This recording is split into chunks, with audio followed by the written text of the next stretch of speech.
This conference will now be recorded. It is 5:30 p.m. October 21st, and we are the Golf Course Advisory Committee to the City of Lago Vista. Chairman, I'm going to call that to order. Maja. Yes. Would you call the roll, please? Dave Fraza, Present. Tom Voth,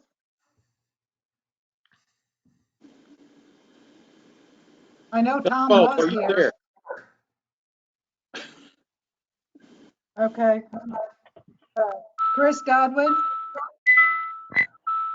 I am here, Maja. Okay. Lori, I'm here. Becky, I'm here. Mike.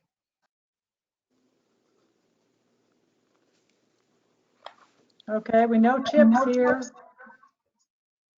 I know Tom Voth was. I don't know what happened to him. Tom, are you still there?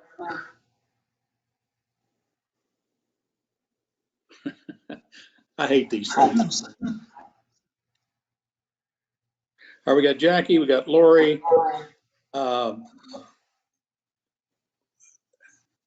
We got Dave Fraza, we got Chris. David, Laura, David, and us. Tom Voth is listed as an attendee. If you look at the people, I don't know if he's having problems Must be having problems muting. with it.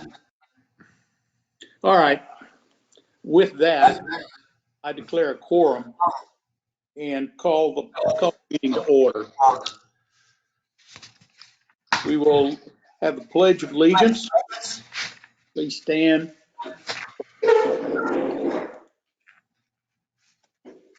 I pledge allegiance to the flag of the United States and to the republic and Stands. one nation. Justice for all. Thank you, guys. All right, now we're going to try to keep this thing on track somehow. Like I said, I hate these meetings. We need to have everybody, Chip, we need to have everybody mute their microphones unless they're going to speak. Yeah, we need everybody to hit their microphone and their camera.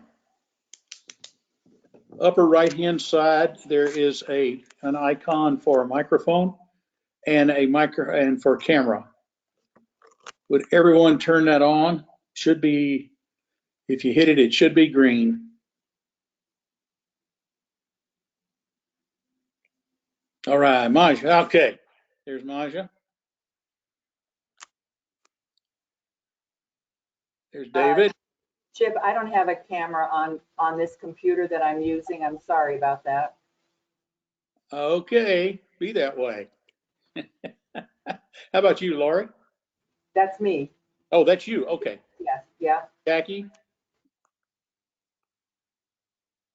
Darcy? I've got Rob Durbin. I've got Darcy DeVoe. I've got Dave Fraza. I've got Maja Lindemann, Chris Godwin, and myself, the ugly one. With that, okay, we'll call this to order. Chris,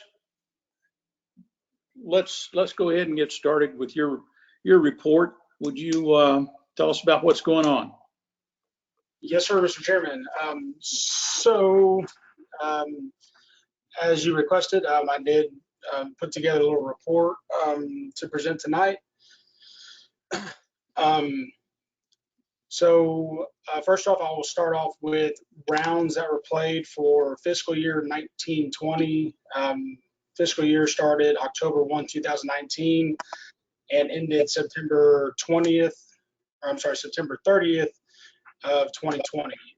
Total rounds for FY 1920 were 28,121, of which 6,677 were member rounds, 140 comp rounds. So comp rounds is, employees, volunteers, junior golfers, gift certificates that were redeemed, things like that. That all falls into the category.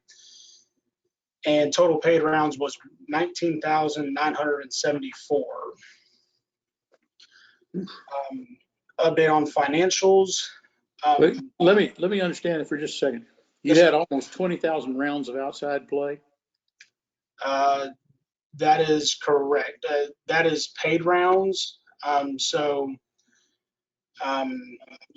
could be, residents that live here that are just paying as they go, not necessarily strictly outside of Lago, but that is total paid rounds for the year. Okay, that is an outstanding number. That is an increase of approximately 20, I believe it's right around 25% from last year. Okay. 28,000 rounds compares to last year where? Was 21,950, something like that. Okay, 21, say 22 versus 28. So we're up on the scoreboard quite a bit. Yes, sir. Like I said, it's approximately 25-ish%. Okay. Maybe a little more. All right. Sorry to interrupt. Go ahead. Oh, no problem. Yeah, and if anybody has any questions as I start going through these, feel free to jump in and ask any questions that you have. Financials through the month of August, total revenue was $677,616.98. Expenditures were at $959,476.06, with a golf course deficit of $281,859.08. The city finance department is currently working on finalizing the year-end numbers. So once we have a firm year-end number from finance, we will pass that information along.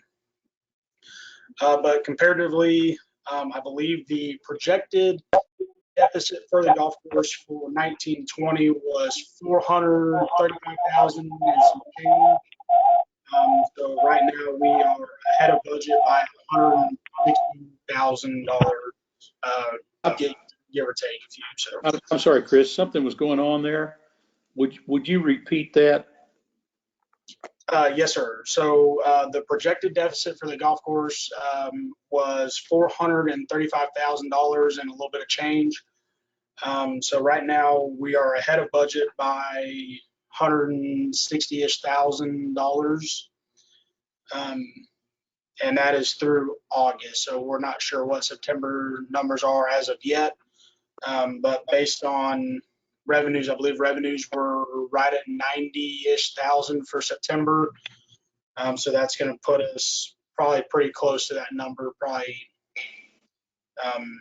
right at 285 or so is my projected year-end number. So that, again, that would be beating budget by, I guess, about $150,000, give or take a little bit. But like I was saying, once we get the final numbers from STAR and finance, we will pass that information along to the committee so they can see those. That's just kind of bragging on you and the golf course. I mean, that's just about the best year we've ever had. Based on one or two other that were 10 years ago that might have been as good or better. It's definitely the best since I've been here. Yeah, so I think that is, it's pretty solid. Excellent. Thank you. Go ahead. Unfortunately, we did have a little boost because of COVID. As I've been telling everybody, it's very, very unfortunate what's going on with COVID-19 around the world. But a positive thing that has come from COVID is it has been a blessing for the game of golf. You're seeing rounds and players that you're seeing the same. We call it the Tiger effect. 20, 25 years ago. At least there's something positive that has come out of 2020. Anyway, so just a list of improvements that we made during the fiscal year. We did renovate the greens on holes 5, 6, and 7. We also renovated the white and ladies tee box on hole 6, as well as the white tee box on hole 8. We also did a complete renovation of the interior of the restrooms on the golf course. We begun roping off areas throughout the golf course for traffic control, as people that play golf have seen. So future improvements that are coming in FY 2021. We have budgeted the renovation of the greens on holes 4, 8, and 9. We also have approximately $40,000 budgeted in capital for additional tee box renovation. We also have a parking lot renovation in the budget, in the capital budget, and we also have the exterior renovation of the restrooms on the golf course for FY 2021 as well as the update of the irrigation control system computer system, which will essentially allow us to maximize water pressure throughout the golf course based on what is currently in the ground. So I guess a little synopsis is for golf course irrigation,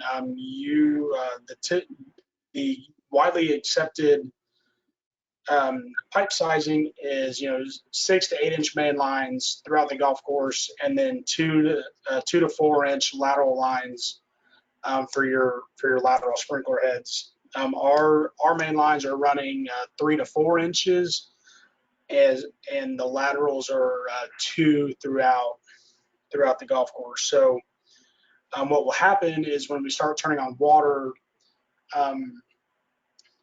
in certain spots that are affected by higher elevation, we tend to lose water pressure there. So what this new computer system will allow us to do that our old one doesn't is allow us to break out what's watering when. So if we know that we have water pressure issues on, say, hole 7, well, right now the way that the computer system is we have to water, say, holes 5, 6, and 7. Well, if you run water on holes 5, 6, and 7 loses water pressure and you don't get enough water on that hole. So this computer system will allow us to break out what waters when. So if we know we have water issues over here on 7, we can say, okay, well, 7's watering, we're going to water 15 on the opposite side of the golf course so we don't affect water pressure over here on 7. So even though the pipe sizing in the ground is undersized, which limits the amount of volume we can put out, we will be able to maximize pressure throughout the system with this new computer system. Chris, is there, that's one of the things I've got on my my list of projects for a 5-year plan, and that is renovating that irrigation system. Yes, so the irrigation system at some point will still need to be renovated, just because of the pipe size that's in the ground is not large enough to move the volume of water that we need to properly irrigate the golf course. So, and I'm going to use kind of round numbers. So based on the pipe size that we have in the ground at this moment, we're able to move approximately 450,000 gallons of water on a nightly basis. Well, for a golf course our size, we need to move approximately 600 to 650,000 gallons a night in order to properly irrigate the golf course. Since we don't have a large enough pipe size to move that amount of water, the golf course is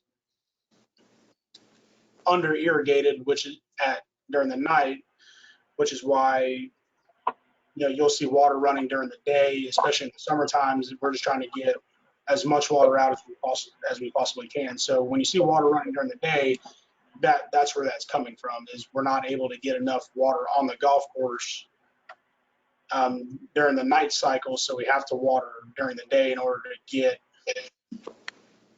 to try and get as close to that number as possible, in order to make sure that we're getting proper irrigation throughout the golf course. Chris, can I interrupt for just a second? When you're saying water, Yes, that ma'am. seems to be a problem with people thinking that we're pulling water from the community, and that is affluent. Is that not correct? Yes, ma'am. The golf courses uses 100% effluent water. Okay, that's what I wanted to make sure of. Yeah, there was, I guess before my time, there used to be a lake pump at some point. I'm not sure what that time frame was. I believe it was before the city had the golf course, and then once the city purchased the golf course back in 2008, that lake pump was removed, and the golf course was switched over to 100% affluent water. Okay, I just wanted to make sure because everyone in the city should know that. Yes. Thank Yes. you. 100%. And as a matter of fact, I do know that we're required by Lake Travis, the Lake Travis Authority, to utilize all of that on our golf courses instead of allowing it to run into the lake. That's one of the conservation programs, one of the environmental discharge policies in our permit. Which is, I mean, just as a note, we're required to do that.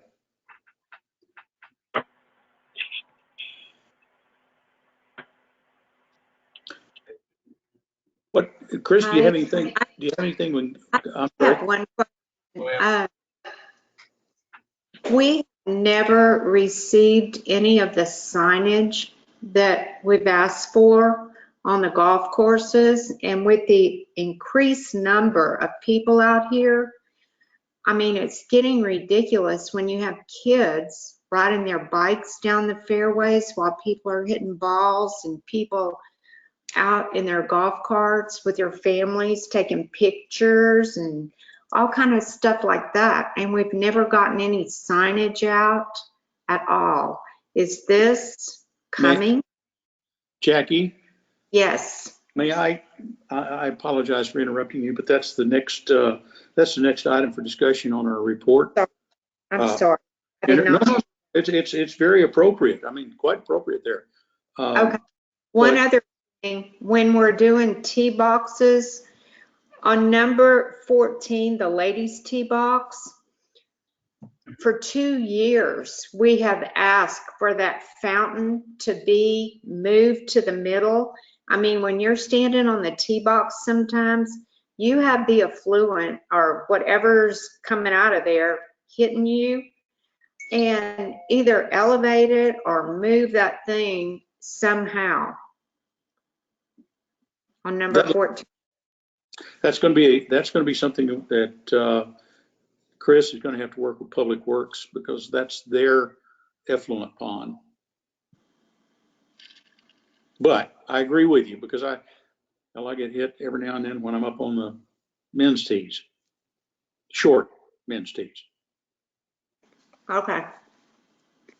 But Chris, do you have anything else? Yeah, the only other thing that I was going to add is also in the budget for 2021 is the update of the directional signage to the golf course as you come off of Loman and you turn on to Dawn. That is in the budget to replace the directional signage to the golf course. Will that directional signage take you down Thunderbird, or will it take you all the way around on? So I budgeted going around Dawn or down the long way. Yep. Just because that was the most amount of signs. So if we decide to go down Thunderbird, then it'll come in under that number. Okay. I have one more question. What about the pro shop? Now that we don't have a simulator in there, I mean, it's like you can hardly walk in there. There's so much stuff jam-packed. Is that wall going to be removed again to open that up a little bit, or what? That's going to be turned into, well, it'll be reduced, but that will become an office for our new marketing director. And so we're in the process of working on a layout for that space and kind of adjusting it. And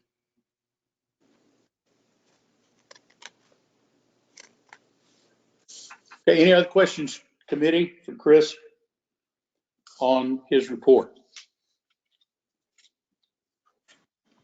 If none, Chris, thank you. You did a good job, and you did a good job.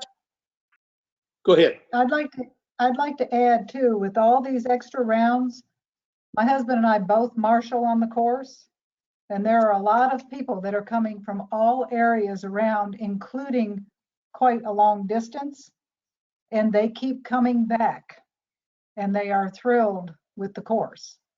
And it's really a pleasure to hear what they have to say about the golf course and about the pro shop and the people. And I just wanted people to know that they are coming from all over, not just from Lago Vista. Thank you. I agree with you. And go ahead. Yeah. On that note, also, it's evident that we have a lot of people coming from out of town, because everybody that comes off of 9 comes back into the parking lot looking for number 10. We need to change that sign. It's almost comical. You can tell that they're not from this area, because as soon as they come, they're looking all around, and we just point them down the road. But if we can get that sign turned around by the hydrant, That's our next item, David. That's going to be on our next item. All right. The new sign for 10 is budgeted in that directional signage number. All right, super. Thanks. You're absolutely. Chris, thank you very much. I think from the committee, you're to be congratulated on doing a great year. The COVID helped because everybody had to go outside, but also I see our marketing program, I see our improvement program, everything moving toward improving golf course and improving the play. It's not going to stop. I mean, we got a lot of people now that participate in activities outside. That's not going to stop, and golf's one of them. So thank you for your support. Thank you very much. Congratulations. Yeah. Good, Paul. Yes, sir. If you're open to public comments or questions, just a couple of quick ones, Chris. And by the way, I would echo the comments. Congratulations. It's a great year, and especially a great finish. Thank you. Two questions. When we were going through the budget, I don't remember the irrigation control system being on there. You know, it's probably in there, but can you tell me about how much that irrigation control system is on the expense for this fiscal year 21? So what we were able to do, so the control system is actually being installed this fiscal year, but it was paid for last budget cycle. So it will be in the year-end 1920 number. Okay, I see. Okay, good. And then the second question around, and this is about the volume of water effluent. You were throwing out numbers of the system can do 450,000 gallons a night, I think it was, and we really need 650. I'm wondering what our water supply is of effluent. Is there currently enough effluent to fill that, 650,000 gallons per night? If in fact the system could deliver that much, is there that much water available already?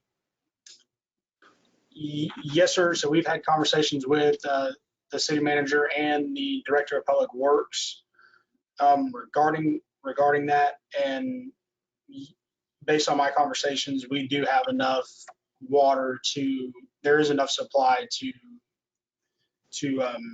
feed that 650,000 gallons a night. Yes, sir. Okay, good. Thank you. Yes, sir. All right, going on to item number 2 under discussions. This is where we get into signage. Item number 2 states signage for walkers on the Lago Vista course. I'm going to open that up for discussion. I also agree with David that we really need to get some signage between 9 and 10. People are very confused about that. Either that or we need to get a flagman out there. Flagman's probably going to cost more. So if we could get some signage out there, that would be and that is going to be one of our recommendations as council on that particular item. That's a very small item, but yes, I'm going to open it up. We have a lot of extra use of the golf course in walkers and sightseers. My inclination is that the golf course is for golf. It is not an open recreational facility that has multiple uses. However, if we're going to allow, and if walkers will be allowed, that's up to the city council. But if we do, we need to get some signage out there yesterday about walking at your own risk. The fact that you have to maintain a certain direction. The flow must be with the golf course, not against it. Those are my thoughts to start with. I'm going to open it up.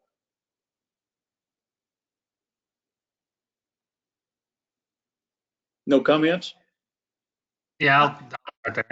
I agree that they should not be walking down there. If they're going to walk, it should be, between the hours between dusk or before dusk and after dawn. When the golfers aren't out there. It's not a case of not accepting that they're walking at their own risk. If you're trying to tee off, it's any golfer in the right mind is going to say, "Wait a minute, what's going on here?" I mean, my shot is I'm not even going to attempt to hit the ball if they're anywhere near the site, even though it may be at their own risk. I think it just creates an extremely liable situation for the city, for the golfer, for the person who's doing it, who's out there walking. It is not a very smart thing to do at all. I can see the need or the want to do it, but it should be after 8 o'clock at night, depending on what the time frame is, from sunrise to sunset. Afterwards, fine. And I've seen people out there at 8 o'clock at night, pitch black, and they're out there running the course. Hey, I don't see anything wrong with that. But during time of play, I think the city's taking on an enormous responsibility. Just my thoughts. Looking at the liability, gentlemen, I'll get to you in just a moment. Looking at the liability, if someone is hit by a golf ball and injured, the first person they're going to sue is the golfer. The second person they're going to sue with deep pockets is going to be the city. We have no warning signs. We have no controls whatsoever. If it's going to be used as an adjunct recreational facility, then there should be rules. And there are no rules posted at this point. That's going to be up to the city council to direct the staff to do that. But from my perspective as an advisor, I agree with you, David. It's a very libelous situation. Now, Mr. Durbin, you had a comment.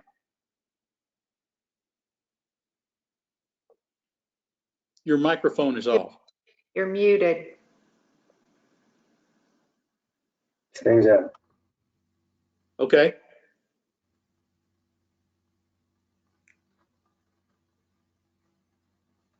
Can't Mr. hear you, Durbin? Mr. Durbin. Mr. Yeah, Durbin, your microphone is off.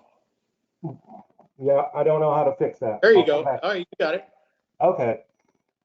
As being probably the only attorney watching this show today, I agree. You have some serious liability issues regarding allowing people to walk while play is going on, particularly without any rules.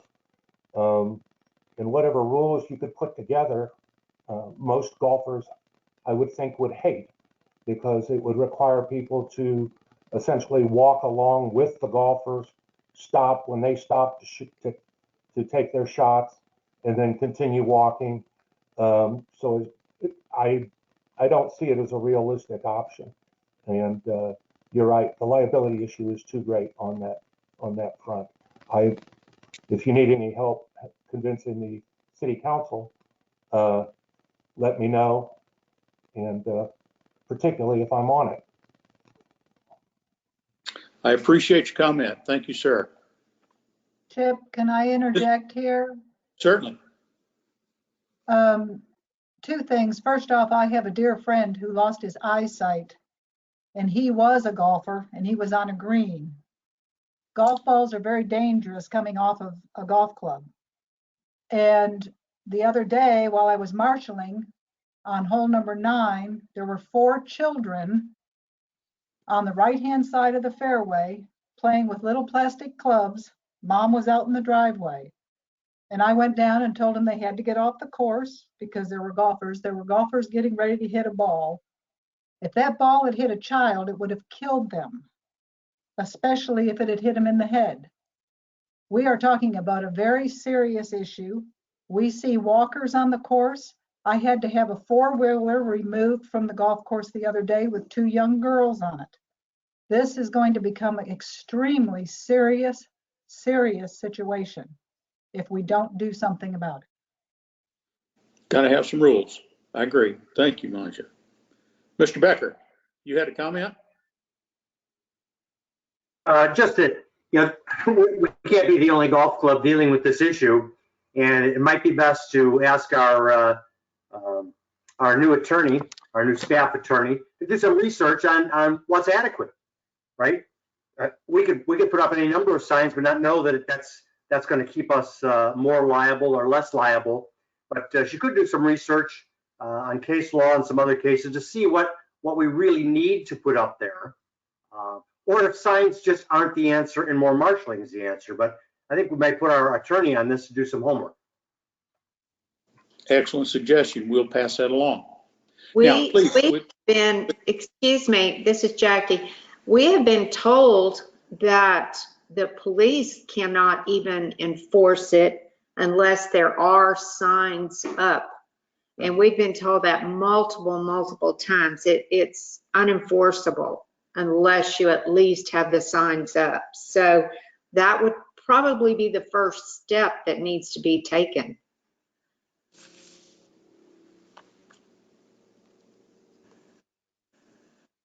These are all things that we passed along. Let me remind everyone that's tuned in that we are strictly an advisory to the city council.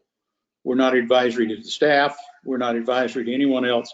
We just simply take the comments, take our decisions and put those into the form of recommendations and with as much input as possible. And what we're doing right now on the walking, on the use of the course as an ancillary recreational facility, we have not been able to, shall I say, make an impact. But we have been considering this for some time, probably the last year. All of the advisory committee, I think, and I don't want to speak for everyone, but I think everyone agrees that there has to be some rules, and the city council must act on this in order to keep us safe and keep our citizens safe. I have one other thing, Chip. It's a little bit off of the signage, but it's a protection for the people that are playing golf. I live on number 9. Numerous times we have golf carts flip from people going down the hill too fast, whatever. It's on weekends. Mm-hmm. Chris is off. There is no, you call the pro shop, and most of the time it's like, well, they can't get a hold of a marshal because they don't have a walkie-talkie. There's no line of who to call. Some of these people are new. They have no idea who to call or anything. And that needs to be addressed. You know, Chris is off on the weekends, which, you know, I have no problem with that, but these people need to be advised of how to handle a situation, especially if someone were to get hurt. So, okay. Go ahead. No, I'm done. I just feel like it's something that needs to be addressed. Once again, this is a signage issue and a safety issue. In the last 2 semi-annual reports that this committee has put in, we have, I'm sorry, in the last 2 reports that this committee has put together and submitted to City Council, 9, the cart pass on 9, the cart pass on 15, and the cart pass on number 7 have all been pointed out as safety hazards. 15, there's no possible way you can stop going down there if it's wet. On number 7, it is it's counter curved, if you would, and I've known any number of people that have rolled over on number 7 coming down off the tee box. All of those issues have been put before the City Council. To this point, we have not had any response. Again, that's going to be another point of this report to the City Council, that we need to get something done about these. You're right. I saw the coach of one of the high schools coming down there last year during the high school playoff games, if you would. Came down there too fast and turned his cart over. He wasn't hurt, but he scratched up our cart. You know, come on.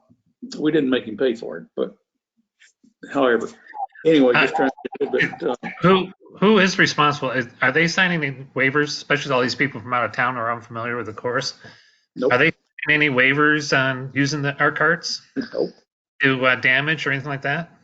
I don't think there's any signage up advising them that, you know, they're. When they pay their fee, you know, they're given the keys. I mean, are they signing anything that says they're liable for the condition of that cart if they tip it over or run into a creek? Or, I'm sorry, into one of the ponds? Nope. We Chris, do not. Chris, are you still with us? Yeah, I'm here. Is there? I don't believe we have anything like that, do we?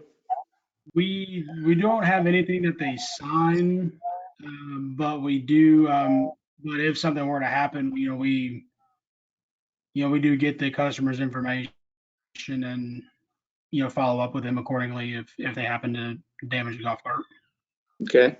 Once again, I think there may be some signage that's required in the pro shop that indicates that when you rent a cart, there is some liability to operating that cart. I'm not sure exactly how that's phrased, but certainly would, if somebody turns a cart over on number 9, hurts themselves, once again, the city's got deep pockets, and that's who they're going to go after. Anyway, Chip, thank you for that. Yes. Chip, this is Gina Williams. Hey, hi, Gina. Hi there. Just a comment on something that was brought up a minute ago and having served on the committee previously. It's my understanding that that when the Golf Course Advisory Committee gives a report to council, the council does review it. But I have heard council members previously say that unless this committee specifically asks them to do something or gives them a resolution and asks them specifically to act on it, that they are just not going to take the report and put everything that's in the report into effect. So I don't really have a question as much as just a comment that I hope that when the committee submits information to council, that instead of just saying we need signage on the golf course, that specific examples and citations are given, asking the council to please put a sign thus and such in this spot, or to whatever the nature of the issue is, but to make it specific and ask them if they would consider doing something on that, instead of just perhaps a litany of concerns and suggestions. Be more specific and ask them specifically to act upon it. So just a broad, Appreciate maybe your maybe that would get some things to move along further down the road. appreciate your comments, Gina, and they're well taken. However, if anyone will look at our semi-annual reports that we're required to give to the city council, we have been very, very specific about safety issues on these cart paths. We've been very specific about signage. The only other thing I can think of is taking it up there and putting it on a spear and chunking it into the podium. Well, has anyone ever had to sit down with the city manager or the mayor to ask specifically why they're not acting on these things in a more timely manner? Or are we just handing them in and then they lay there? So it's kind of a two-way street. My answer there is no. We are strictly an advisory committee. We give our advice. If it's not heeded, then there's not a lot that we can do about it, other than continue to give advice that we feel is important to the safety, welfare, and hopefully profitability of the golf course. And I get that, but you know as well as I do that the definition of insanity is to do the same thing over and over again and expect different results. So if you continue to hand in reports over and over again with no action being taken, it seems like someone should be looking for a new route. Which side of the equation would be insane then? Both that the GCAC continues to do the same thing over and over again, and the council takes no action. And yet there's no, I know in today's modern day of technology, God forbid somebody should sit across the table and have a one-on-one conversation with somebody, but maybe it's time for that to happen. I'll be quiet now. Okay. Okay. No, your comments are well taken. Very well taken. All right. I think Darcy would like to speak. Hi, thank you. Am I acknowledged? I don't want to speak out of turn. Darcy Debo? Yes. Yes. Well, you know, before council, any citizen can go up and speak your 3 minutes. And if you had enough people complaining about the signage, that might help you get this done a little bit faster. And I'm willing to complain and help you. So, I mean, I'll talk in front of council for 3 minutes, and that's on anybody. Anybody in the city can do that. So you don't have to be on the advisory committee. If you feel that there's some danger going on out there to our citizens of Lago Vista, you have a right to voice your opinion in front of council, and that might get your ball rolling a little bit more. Thank you. You're welcome. Thank you. That comment's well taken. Very well.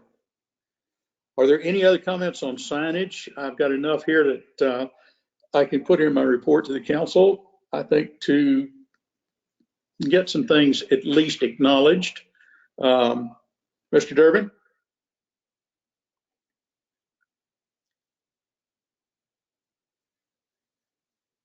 Mr. Durbin? You're Your off again. microphone, Your mic is off.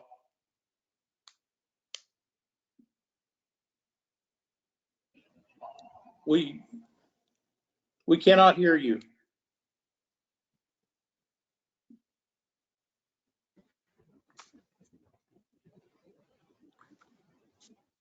I'm sorry. Mr. Durbin, your mic was off. We could not hear you. Is it still on? Is it that it? off? All right, go ahead. Okay. I didn't do anything. It just started working.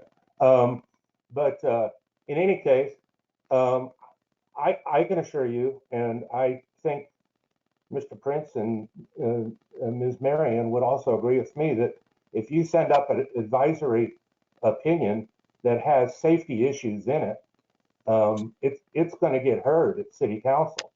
A lot of City Council members, particularly since a couple of, well, with a particular absence, aren't really sure as to what they can do and what they can't do. But I'm well aware of the fact that any City Council member can put forth a resolution. And if you send up something with a safety issue on it, it's going to get heard.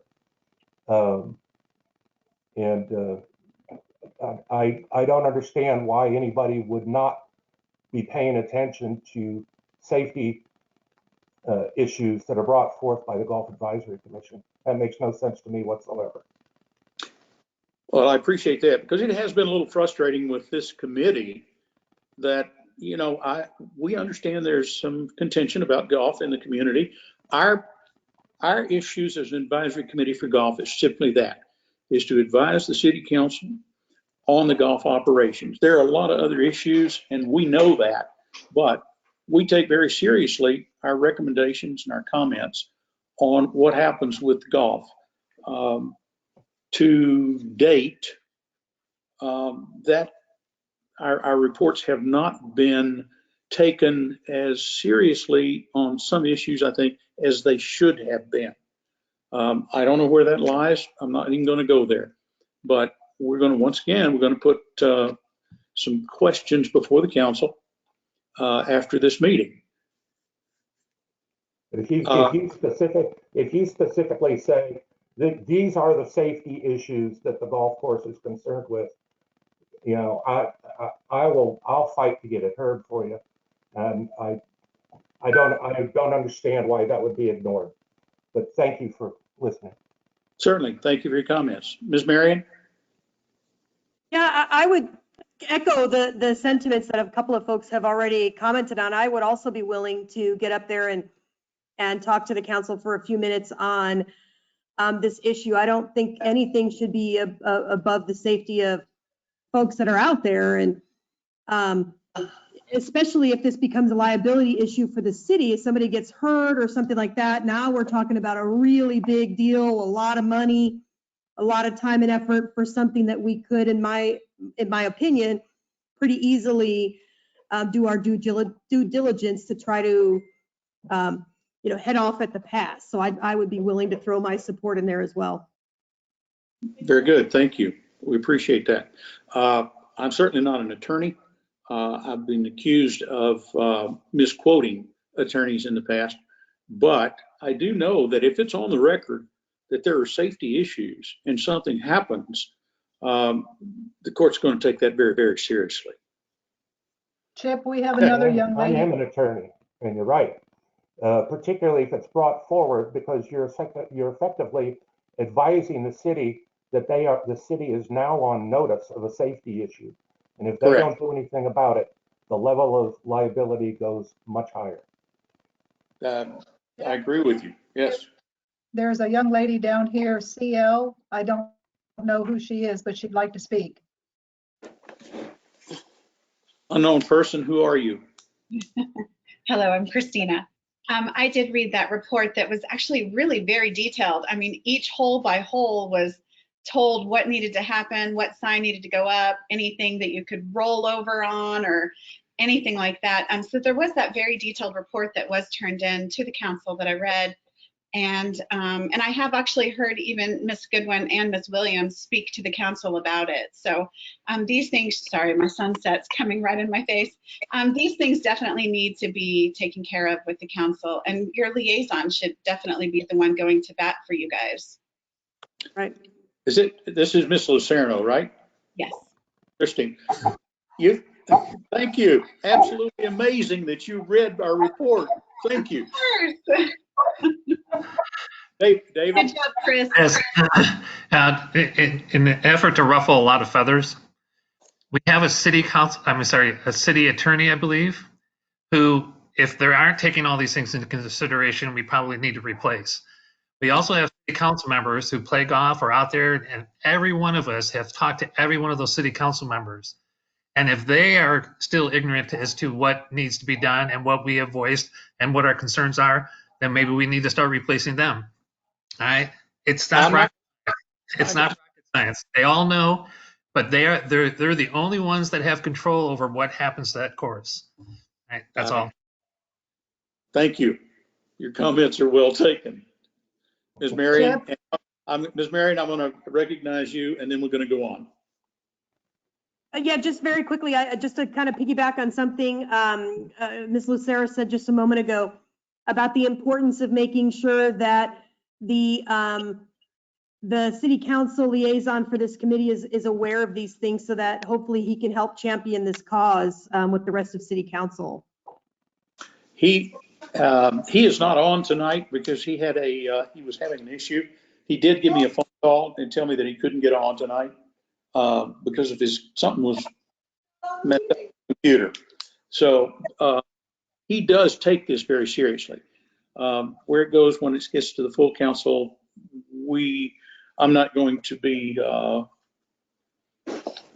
try to explain that. Anyway, let's move on, if you will. Chip, I just want to interject one thing. Yes, Maja. I have sent a letter, or excuse me, an email to the mayor and to Josh regarding the issues of people on the golf course, explaining that I understand that the mayor wants us to all be unity and this type of thing, but I explained the issues of people that I know that have been injured on the golf course before. And I did get a response, just a quick response that said they'll take it into consideration, but they really would prefer that we can all get along. I'm going to get along with anybody that hits me in the head with a golf ball. Don't think so. I'm sorry, Maja. I just made that's not a joke. I agree with you. We have another person wanting to make a comment. Just one last thing, Chip. That report was a year ago, wasn't it? It was about a year ago, October, November. Actually, it was, I think, November of last year, and then again in June of this year. Yeah. Okay, thanks. And both reports indicated multiple issues. Some have been taken care of, some have not. The ones with the cart paths and the dangers and the signage have not been taken care of. All right, I'm gonna call a move on. I'd like to go on to item 3 under our discussions, which is a reduction in the size of the greens. This is something that I put on there, and Chris, if you're still with us, what's happening with the greens, and why are they getting smaller and smaller? So it's what you call, I guess the simple term is encroachment. So what happens is, over the course of time, the size of the green starts reducing over time. When that green was originally built in, say, 72, I believe, is when they were originally constructed. They were built at X amount of square feet. Well, over the course of time, just because of growing patterns and mowing patterns, over 50 years, it slowly starts shrinking, and that's what you're saying. I do understand encroachment, and I know that there are There are reasons for it, and it does happen, but also in the last 12 to 18 months, there's been substantial encroachments, it appears, on a lot of the greens. And I'm just wondering, just thinking about why they were getting smaller and smaller instead of maintaining at least somewhat of the same size. I'd use number 10 as an example. Yeah, I haven't really. Yeah, I would say, I mean, I haven't noticed anything substantial in reduction, but it is natural for that green to get slightly smaller over the course of time.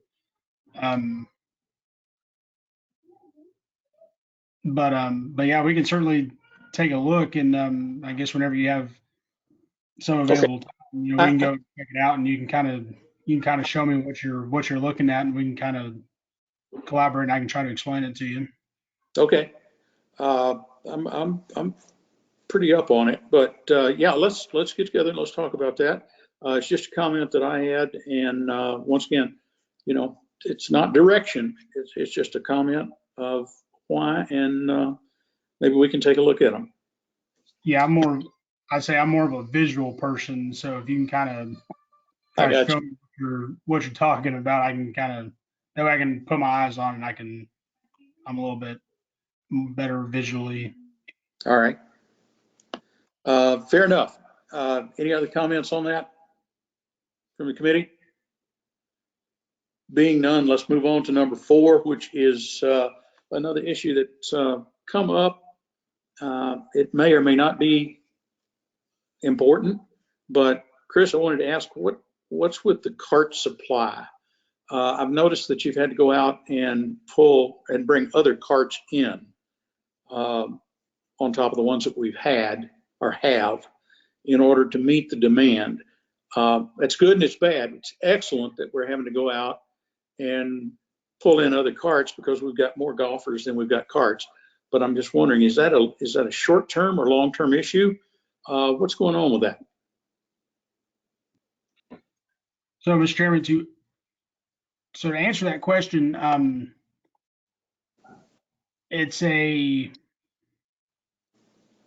say it's to be determined. The reason I say that is we're really kind of looking at, obviously we've seen such a dramatic spike in rounds over the last 6 months. Really kind of see what next summer brings. Do we see that trend continue at the level it is? Do we see a slight dip? I think that remains to be seen. But pre-COVID, I would say the fleet size was sufficient enough for what we were generating. But when you're running 240 rounds and you only have 60 golf carts, there's a shortage there. But I will say that we are looking at expanding the cart fleet when our current lease is up, which would be March of 22, I believe. Okay. Especially if we are seeing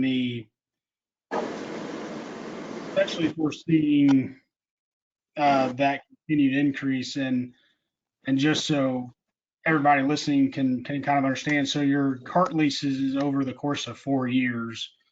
So it's a 4-year lease. So we signed our lease in February of 2018. At the time, it was 2 golf courses, or we had 130 golf carts on the prior lease because that lease was feeding both golf courses. So as we were working on the current lease that we have, we obviously didn't need 130 golf carts for one golf course. And so kind of figuring out, okay, what's kind of the cost effective number that we can get away with, maybe not get away with, but how many carts do we need? What do we think our needs are going to be down the road? And we we went with 60 golf carts on this current lease with the anticipation of upping it to 70 to 75 in 2022 when we got a new fleet, just because we expected rounds to be about where they're at now in 2022, and obviously COVID's kind of spiked that number up a lot sooner than we thought we would get there. Such a nice problem to have. It Anyway, it's a great problem to have, but it's still a problem. I understand. yeah, Okay. it's, you don't want, obviously you don't want customers waiting, over an hour to get a golf cart, and that's really where those rental golf carts came from, was, trying to reduce the wait times, from right. 40. No, you can't put people past their tee time and expect them to come back. So also you've got to remember there were one person per cart. The COVID caused that one person per cart, so that did increase the amount of carts needed. Correct. And and again, when you're, like I say, I mean, when you're running 240 rounds, even 80 or 90 carts isn't enough. So it's one of those, you kind of have to say, yeah, we anticipate people waiting, but they're not, if they're not waiting past their tee time, then, so, obviously you don't want to go and buy or rent 100 golf carts, because you're not going to need 100 golf carts except on Saturdays and Friday, Saturdays and Sundays. Exactly, but I think it's something that the reason I put it on here, I understand the problem and where you're coming from. I threw it out there as a question, simple reason. We need to think about the flexibility we might be able to develop in a cart supply. It's also one of the issues and one of the items, at least, that I put down on some suggested 5-year plan items, and we'll touch base on that in just a minute. But I just wanted to open that up as an issue because I know it was. I know you don't want people waiting around there past their tee times, and I don't either. That's not a good business plan. Just to keep, I'm sorry, just to keep in mind, do we have the capacity, storage capacity for more carts?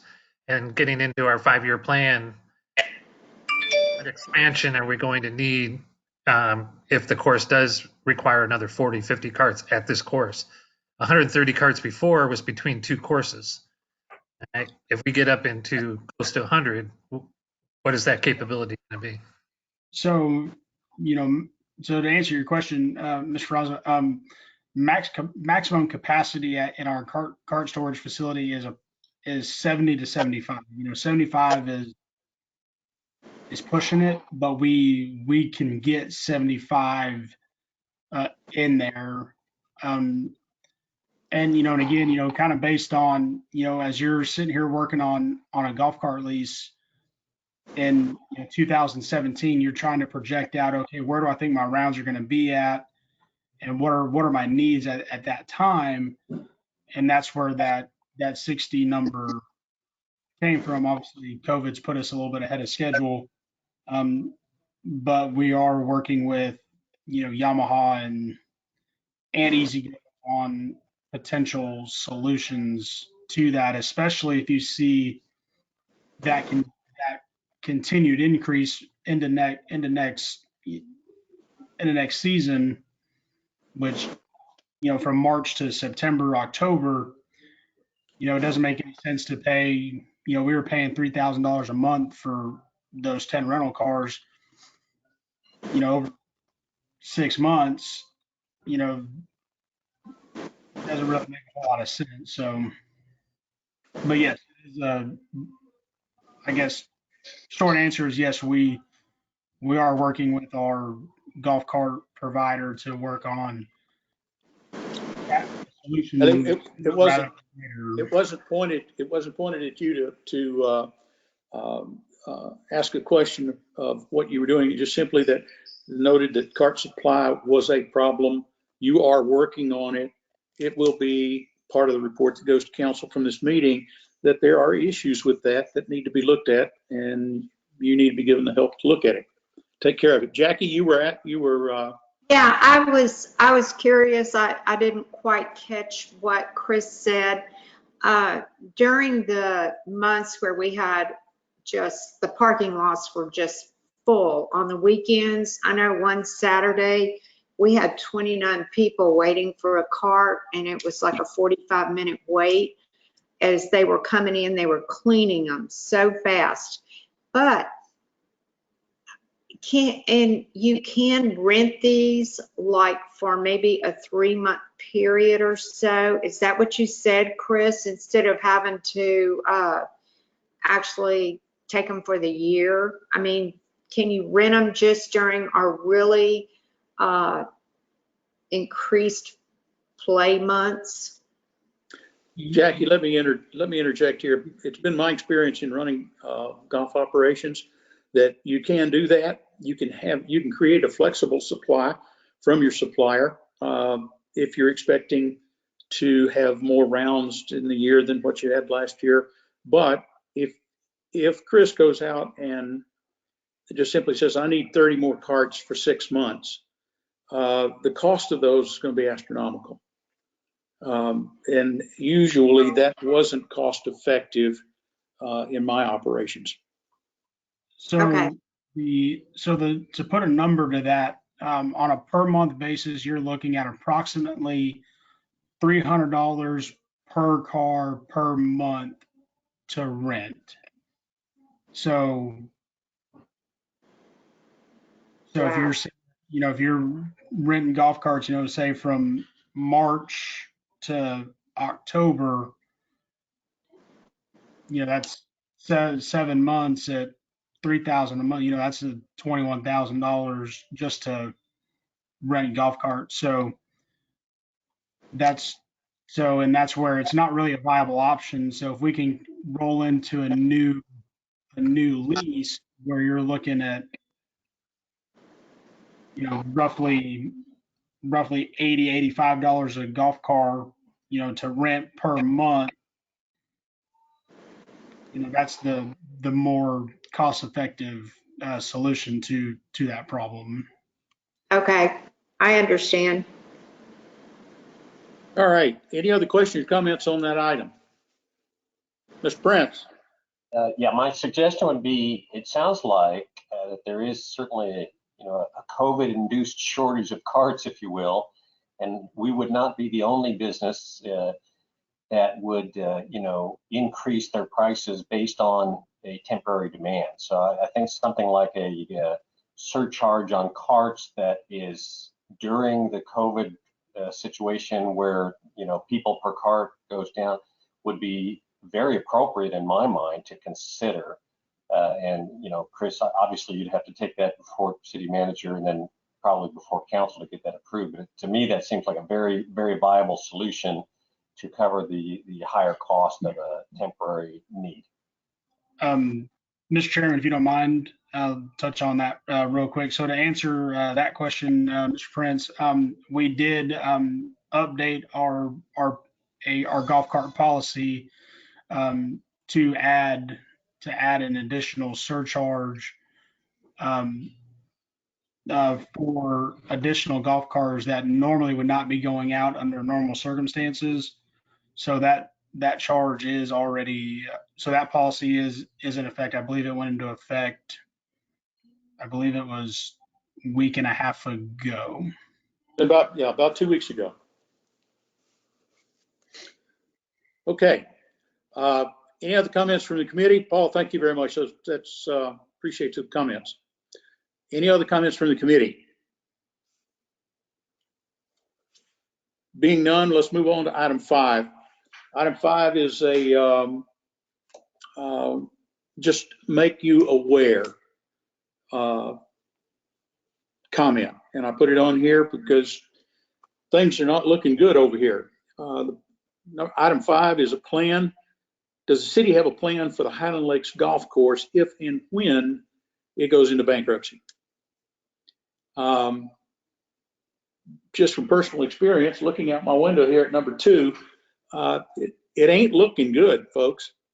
I know that there's a group that has put a offer in for the Highland Lakes Golf Course, and it has not been accepted. But I just threw this out there because I think the city needs to look at what happens if this goes into bankruptcy and defaults. Comments from the committee?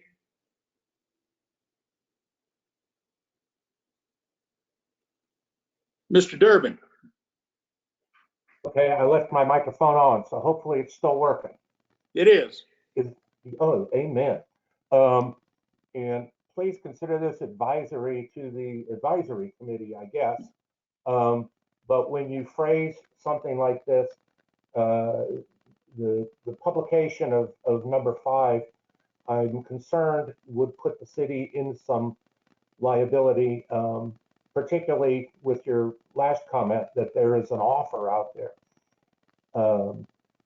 You don't want to throw around or infer that any business is going to go bankrupt.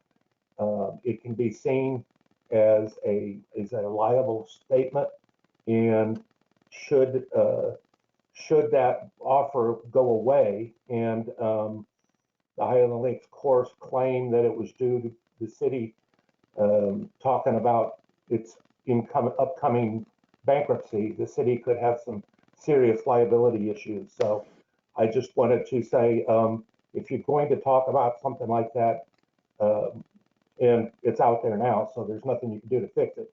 But in the future, I would advise stay away from that sort of a word, and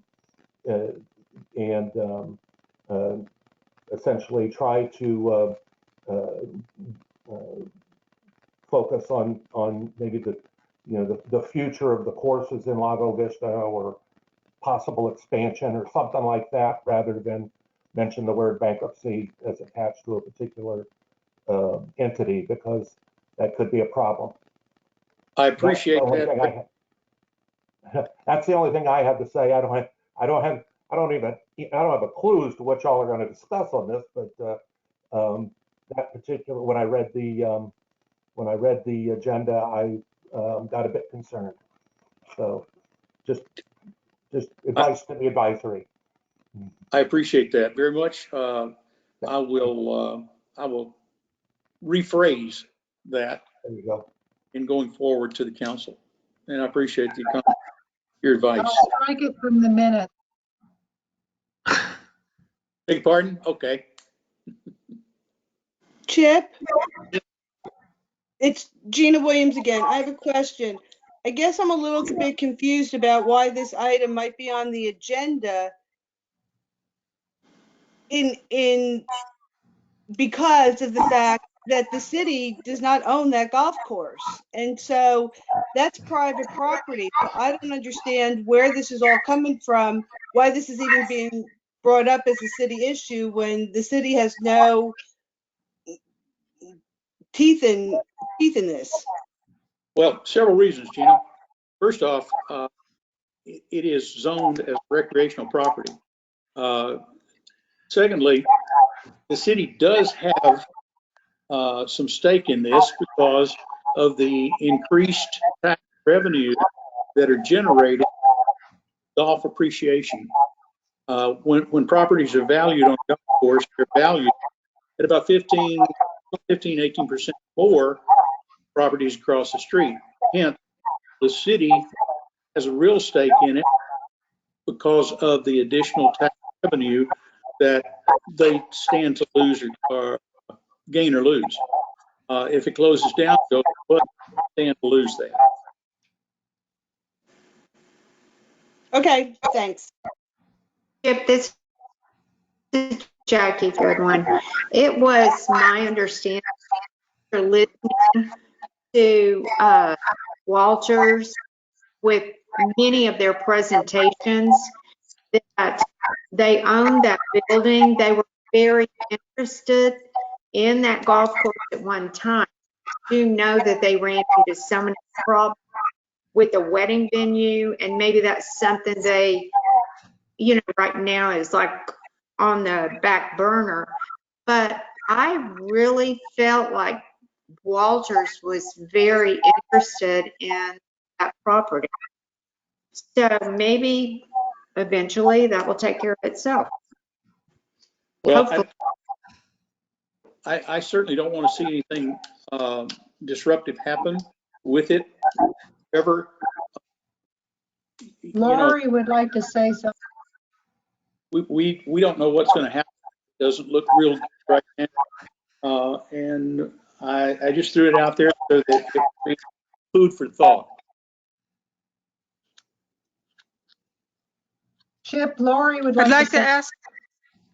I'd like to ask a question. First, we need to be able to bring our own golf course into the black before we look at obtaining or looking at any other golf courses. We need to look at our own first and then maybe look out for the Highland Golf Course. That's just my comment. Yeah, okay, very good. Thank you.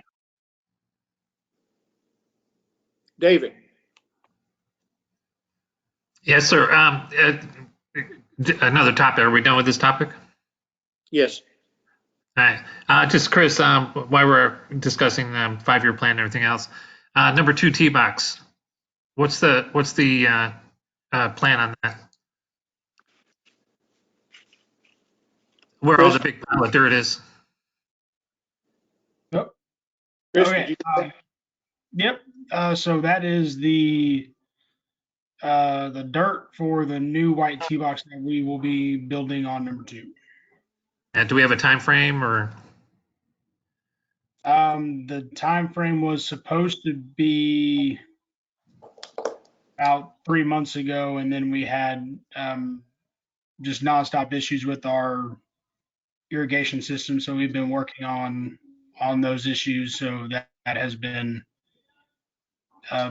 pushed to the back burner. So that will probably take place probably November, December timeframe.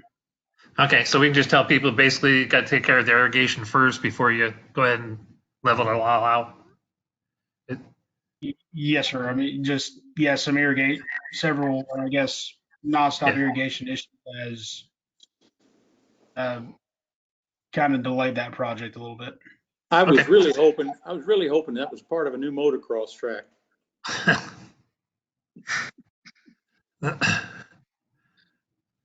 All right. Going on a bit, next action item will be to approve the minutes from the previous meeting. I think each of you got a copy of those. And do we have any questions on it? I move to approve. Chip? Yes. I don't know what the order of things should be. Are you entertaining other questions or comments from the peanut gallery, or do you need to do the consent first? I need to do consent first on approval of the minutes, and then we'll go into another discussion item, and then I may open it up a little bit more for some discussion. Thanks. I move to approve the minutes. David moved to approve. Do we have a second? Do we have a second? I second the meeting. Jackie, you second? Yes. Any questions, any comments? There being none, all in favor, say aye. Aye. Aye. I got that. Okay, motion passes. Minutes are approved from the previous meeting. Thank you. I hate these meetings like this. All right, the next action item is discussion possible action regarding setting a date for public input on a 5-year plan. Now, it is incredibly difficult to get good public input over Zoom like this. I really appreciate it. This is a great meeting with everybody that's participating. We don't always get more than one person. Chris is the only one off the committee that is usually involved, and it is appreciated. The community takes a little bit of interest in it. But going forward, we need to set some time, or we need to be able to disseminate to the public for comment regarding what the public would like to see over the next 5 years with respect to the golf operations. With that, I put together some questions and comments, but I'd like to ask the committee, do you have suggestions as to how we might implement this?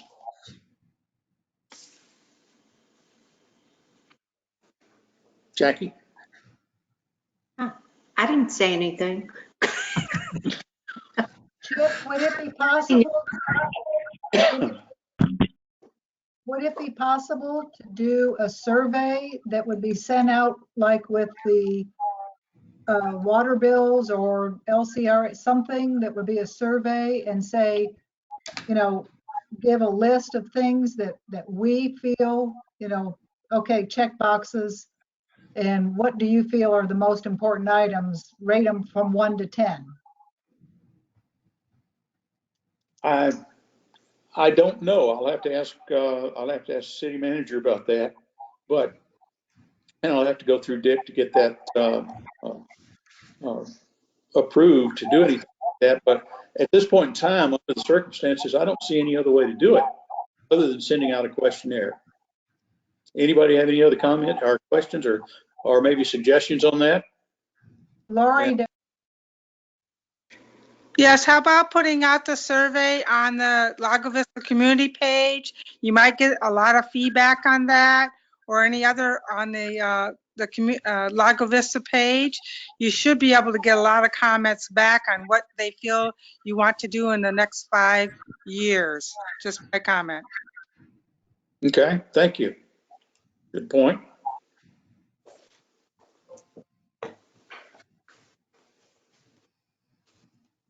Christine Lucerno. Just to ricochet off of that survey thing, that is how the mayor did the naming of the sports park, was a survey on Facebook. So they do definitely have a survey account that might generate some numbers from that. Okay, thank you. All right, I'm going to run through, and these are just suggestions of what we would put together in a 5-year plan, and I'm going to open it up for a little bit of comment.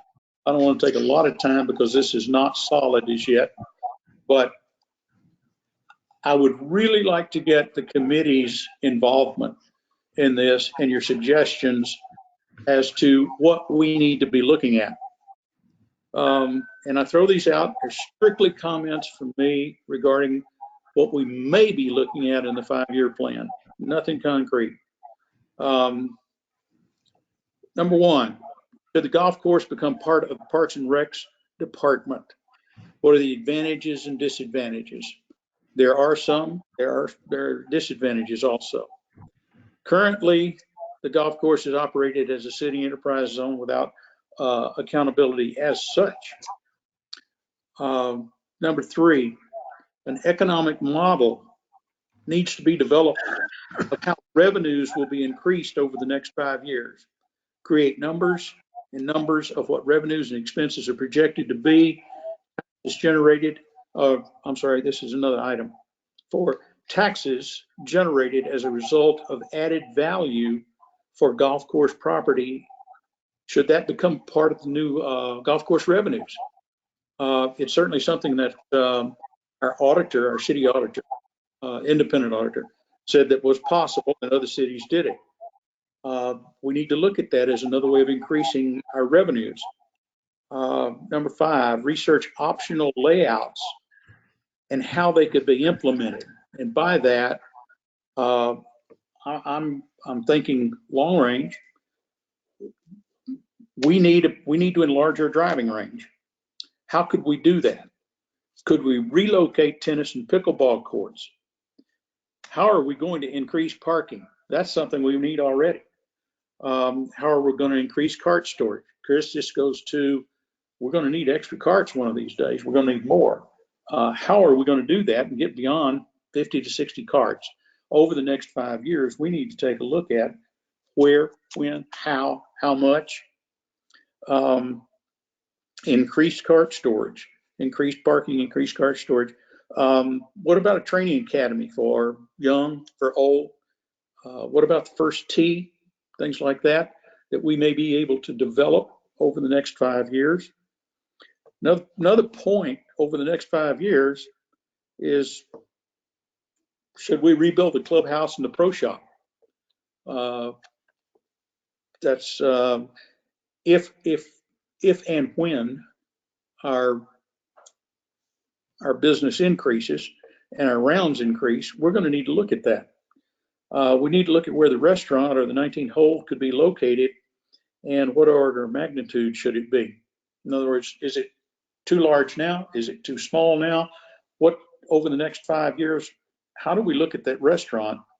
And do we continue to operate, provide a restaurant, or do we move that off as another business opportunity for private business? Should the pro shop and food service be separated? That's another question about separating out a 19th hole. Another point I made was I think it's imperative that the city develop a vision plan or a vision statement for golf operations.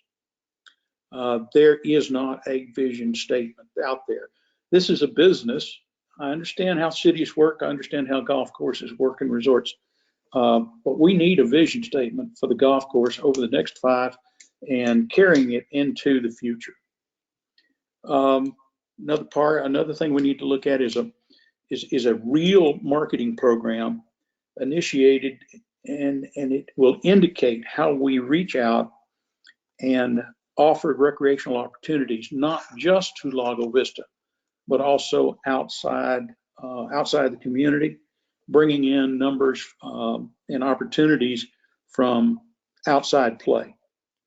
Another point was, should the golf course be used as other recreational facilities, i.e. walking, running, and what does that look like? If we do that, what does it look like? We're on the edge of it now anyway. We need to take a look. Is this something that goes into the future, or is this something that we curtail and offer other places? If we do, what's the fee? Should there be a walking fee? There's a golfing fee. Everybody says, well, the city owns the golf course. Everybody should have an opportunity. Agreed. If you play golf, you pay a fee. If you walk, should you pay a fee? Just things that we need to look at for the next 5 years. And then, of course, Chris, you got into this a while ago. That's rebuilding the irrigation systems. What the numbers are on those? What are the phases? How will we phase that in? And then rebuilding the rest of the greens. Those are just some of the issues I think we need to take a look at in a 5-year plan. And I threw these out for just comments and a start. Does anybody have any other comments?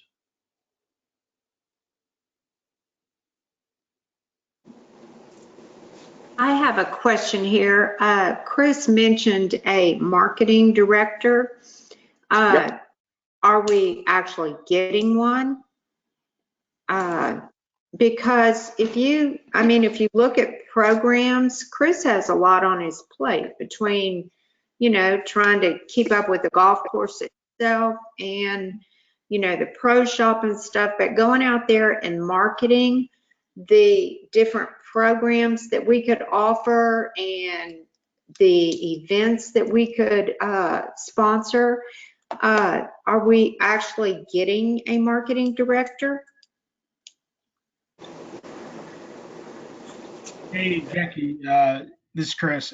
So we have actually already already hired a marketing director, and we are in the process of getting all of her electrical, I guess, computers and everything that she needs. So we're in the process of getting her set up with all that. So yeah, she has already been hired. Okay. Excellent. That's going to be a resource for a 5-year plan to help us put that together. Any other comments? Chip? Gina?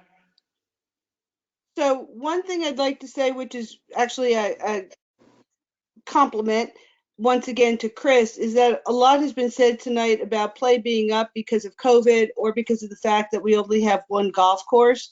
And while those two things are certainly true, you could have COVID and you can only have one golf course. But if our golf course was not in the better condition that it is right now, those other two things might not matter so much because people would not return to play over and over again. So while certainly we have been impacted by life situations, once again, kudos to Chris, because if the course wasn't in the shape that it was, the other two things wouldn't have. Just kudos to Chris. Thank you. I wholeheartedly agree with you. The other thing is, for Chris, two things. One is number 16, just to throw it out there.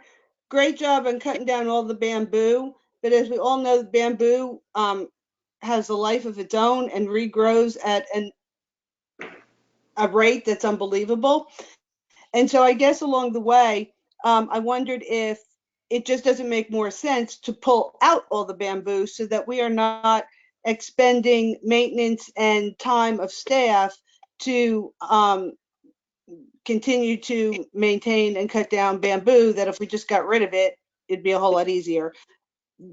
The other thing is to think about marshals, what kind of training they do or do not get. Do they actually have specific job descriptions? Because sometimes one just wonders. And the other thing is to have adequate staffing, particularly on Friday, Saturday, Sunday play, because sometimes there's one person in that pro shop who is moving out carts and answering the phone and checking people in and handing people range balls. And besides being backed up waiting for carts, people are backed up waiting to be checked in. And as was mentioned earlier, if something goes wrong, there's only sometimes one person there to handle it and one person can't do it all. So just to look at adequate staffing in those areas. And thank you very much for your time and all the people that are sitting on this committee. Thank you, Gina. Ms. LaSharon, I believe you had your hand up. Chair recognizes you. Thank you. So the first thing that you said was about the benefits of being on Parks and Rec, the pros and cons of that. Can you just go through what your thinking was with the pros and cons of being on Parks and Rec? I just threw that out because I know that there's some discussion that it could be part of Parks and Recs, and one of the main advantages is as a part of the Parks and Recreation, it's eligible for state and federal grants, whereas a city enterprise zone, it's not eligible for state and federal assistance on grants to help with any type of construction or reconstruction. You know, we got matching funds for the park up at the Cedar Breaks. That's because it was a city park. Were this a city recreation facility under Parks and Rec as a golf course, there are certain advantages to that. Now, there may be certain disadvantages. I didn't put this down just to as a specific to flesh out tonight, but I think we do need to flesh that out, do some research and find out if there's some advantages or disadvantages to causing that to happen. Any other comments? Chip, Lori needs to speak. Yes. Thank you. Two questions. One, the marketing manager, how much does their salary? And second, can we hire somebody else to help in the pro shop or bringing the organization administration of the golf course every day rather than pay the price for a marketing person?